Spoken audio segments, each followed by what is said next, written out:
Hey guys, அஸ்ஸலாமு அலைக்கும். Good morning. எல்லோரும் எப்படி இருக்கீங்க? என்னோடய வீடியோ பார்க்குற எல்லாருக்கும் மிக்க மிக்க மிக்க நன்றி, உங்கள் டைம் ஒதுக்கி என்னோடய வீடியோ பார்க்குறதுக்கு. ஸோ அப்படியே எனக்கு கொஞ்சம் சப்போர்ட் பண்ணுங்கள். அப்படியே என் சேனல் புதுசாக இருந்தால் நீங்கள் சப்ஸ்கிரைப் பட்டனை தட்டி விட்டு போங்க. இன்றைக்கி ஒரு வேலை பார்க்க போகிறேன். இந்த கிரைண்டரில் இந்த பிளேட் உடஞ்சிருச்சு, இந்த பிளாஸ்டிக் மாதிரி உள்ளது. ஸோ அதோடு உடனே போய் கடையில் வாங்கிட்டு வந்துட்டேன். ஏன்னா இது எனக்கு ரொம்பவுமே இம்பார்ட்டன்ட். கிரைண்டர் இல்லாமல் எனக்கு சுத்தமாக ஒன்றும் பண்ண முடியாது. அது நானே போய் வாங்கிட்டு வந்து நானே ஃபிட் பண்ணிட்டேன் கழட்டி. ஸோ மேடம் மார்னிங் ப்ரஷ் பண்ணுறாங்க. அது சிரிப்பு, விளையாட்டு மோடில் இருக்காங்க. சிரிப்பு தாங்க முடியல. ஸ்டார்டிங்கில் ப்ரஷ் பண்ண விட்டுட்டு நான் கொஞ்சம் நேரம் ப்ரஷ் பண்ணி விடுவேன். அதை தான் தரமாட்டேன்னு சொல்லிட்டு இருந்தேன். அப்புறமா ஒரு வழியாக சமாதானப்படுத்தி வாங்கியாச்சு. ஹாய் வேற வீடியோ எடுக்கிறேன்னு தெரிஞ்சு ஹாய் வேற காமிச்சா ஒரு மேடம், சேட்டக்கார மேடம்.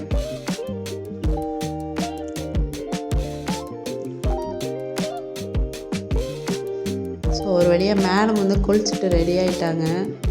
ரெடி ஆகி முதல் வேலையே ட்ராயிங் பண்ணுறது. அப்படியே நான் சாப்பாடு ஊட்டிகிட்ருக்கேன். அவங்க ரொம்ப இன்ட்ரெஸ்ட்டாக கலர் அடிச்சிட்ருக்காங்க. அக்கா பழைய புக்கை வச்சு. டிவி வேறு ஓடும் அவங்களுக்கு.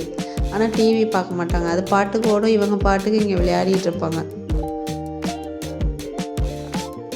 அவங்க எப்படின்னா டிவி பாட்டுக்கு ஓடணும், ஆஃபும் பண்ணக்கூடாது. ஆனால் பார்க்க மாட்டாங்க, அதிகமாக டிவி பார்க்க மாட்டாங்க. நான் எங்கே இருக்கேனோ அங்கே தான் இருப்பாங்க. நான் எங்கே இருக்கேனோ அங்கே இந்த மாதிரி கொல்லை பக்கம்லாம் வந்தாக்கா என் கூட தான் வச்சுப்போம், விட்டுட்டு வர மாட்டேன். ஸோ அந்த கிரைண்டர் புடி எடுத்தேன்னா அதுக்கப்புறம் சூப்பராக அந்த மாவு அரைச்சிச்சு. முன்னை விட இப்போ சூப்பராக அரைச்சிச்சு. ஏன்னா ஆல்ரெடி அது கொஞ்சம் தெளிப்பாக தான் இருந்துச்சு. அதுக்கப்புறம் உடஞ்சிச்சு. அதுக்கப்புறம் தான் கழட்டினேன்.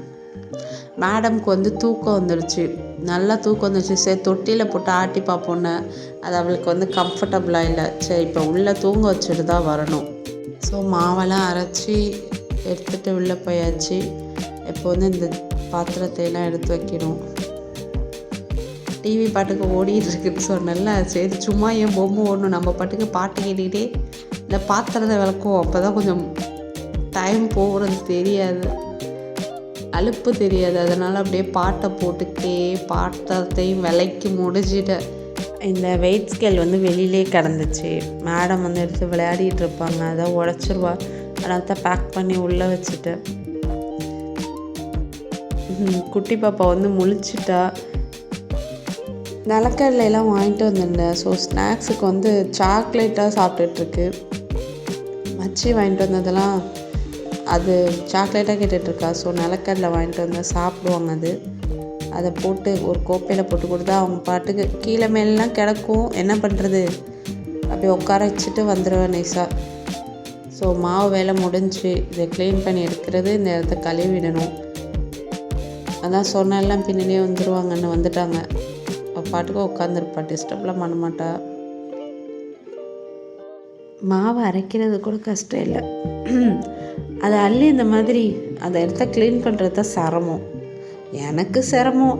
ஸோ ஒரு வழியாக மாவை கரைத்து அது வேலை முடிஞ்சு. நான் மாவை அரைச்சோன்னே ஃப்ரிட்ஜில் வச்சுருவேன். நைட்டுக்கு தேவையானது மட்டும் கொஞ்சம் எடுத்து வச்சுப்பேன். எடுத்து வச்சுட்டு பேலன்ஸ் அப்படியே ஃப்ரிட்ஜில் வச்சுருவேன்.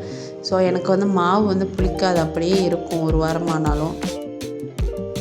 அதை சுற்றிலும் நாஸ்தி பண்ணிட்டேன். மாவு கலக்கிறேன்னு கொஞ்சம் ஊற்றிடுச்சு. ஸோ அதைத்தான் அப்படியே தண்ணி தொட்டு தொடச்சிட்ருக்கேன். இந்த ஃபைஹா வந்துட்டாங்க. அந்த சேருன்னு ஒன்று இருக்குது வேறு. என்ன தான் பண்ணுறான்னு ஏறி வேற பாப்பா, என்னோடய அசிஸ்டண்ட்டை வேலை பண்ணுறாளா இல்லையா அப்படின்ட்டு பார்க்குறதுக்கு ஒரு ஆள் இருக்குது எங்கள் வீட்டில். அவங்க என்ன பண்ணான்னா, உப்பு இருக்குல்ல பக்கத்தில், உப்பு ஜாடியிலேருந்து உப்பு அள்ளி வாயில் போட்டுட்டா. அதுதான் நான் மிரட்டிகிட்டு இருக்கேன். அதுவும் அன்பாக மிரட்டணும், கோபமாக மிரட்டக்கூடாது. அதுக்கே அவங்க கோச்சிக்கிட்டு போயிட்டாங்க. அங்கே பாருங்க எங்கே போய் உட்காந்துருக்க. அங்கே போய் உட்காந்துட்டு ஒரே அழுவ தாகலை. சவுண்டு மட்டும் வருது, கண்ணீரை காணோம். கிட்ட வந்தோடனே சிரிப்பு வந்துடுச்சு மேடத்துக்கு, அம்மா பார்த்துட்டாலேன்னு. அப்புறம் எந்திரிச்சு ஓட ஆரம்பிச்சிட்டாங்க.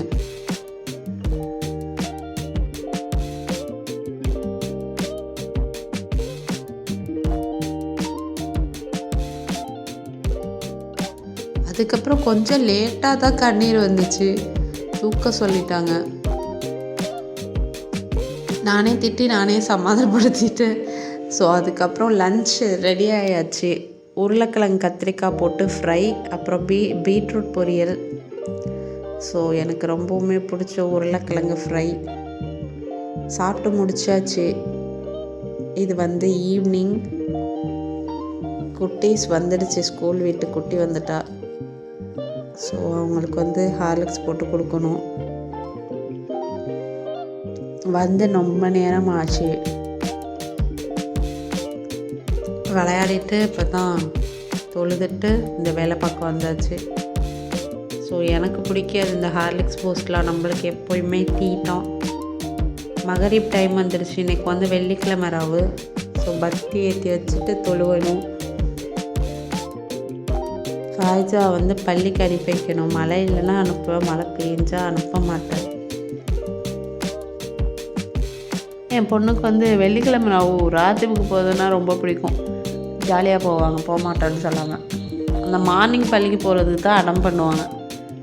ஒரே அடமாக இருக்கும். சம்டைம்ஸ் தான் தன்னால் கிளம்புவா, சம்டைம்ஸ் அழுவா, போக மாட்டேன்னு அடம் பிடிப்பா. நான் அதெல்லாம் காதில் வாங்க மாட்டேன். போய் தான் ஆகணுன்னா போயிடுவாங்க. பத்திலாம் ஏற்றி வச்சாச்சு. அந்த ஸ்மெல் ரொம்ப நல்லாயிருக்கும்.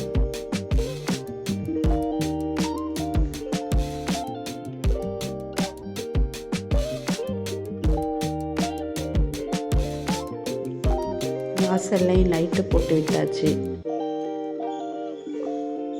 ஸோ நெக்ஸ்ட்டு நம்ம தொழுறது நம்ம வேலை.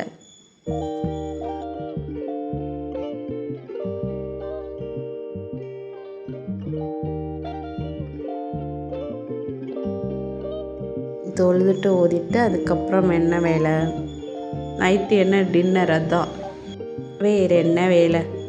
இட்லி மாவு நல்லாவே பொங்கி வந்துருந்துச்சு. ஸோ இது மழை டைம்ங்கிறதுனால அந்த அளவு இல்லை. ஸோ ஆனால் ரெடி ஆயாச்சு. எனக்கு ஃபர்ஸ்ட்டு மாவு அரைச்சோன்னே ஃபஸ்ட்டு தோசையை விட இட்லி தான் பிடிக்கும். இட்லி பிடிக்காது, ஃபஸ்ட் டைம் மாவு அரைச்சோன்னே சுடுற இட்லி பிடிக்கும். அதுக்கப்புறம் தோசையாக போயிடும். எனக்கு இட்லி பிடிக்கவே பிடிக்காது. ஆனாலும் இட்லி தான் ஊற்றுவேன். சம்டைம்ஸ் குழந்தைங்களுக்காக அப்படி பண்ணுவேன்.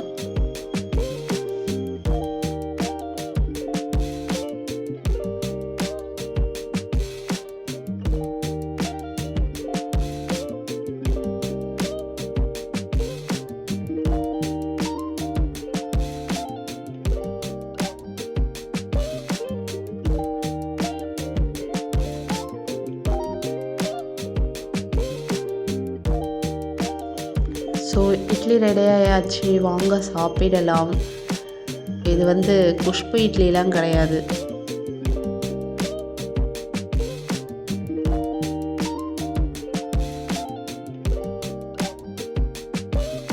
பேர் வைக்கப்படாத இட்லி ஒரு வழியாக ரெடி ஆயாச்சு. சாப்பிட்ற டைம் வரல. ஆனால் நம்ம இந்த வேலை முடிஞ்சுன்னா கொஞ்சம் ரிலாக்ஸாக இருப்போம். 7:45 தான் ஆகுது மணி. ஸோ இந்த ஆள் நாங்கள் இட்லி ஊற்றி வச்சாச்சு.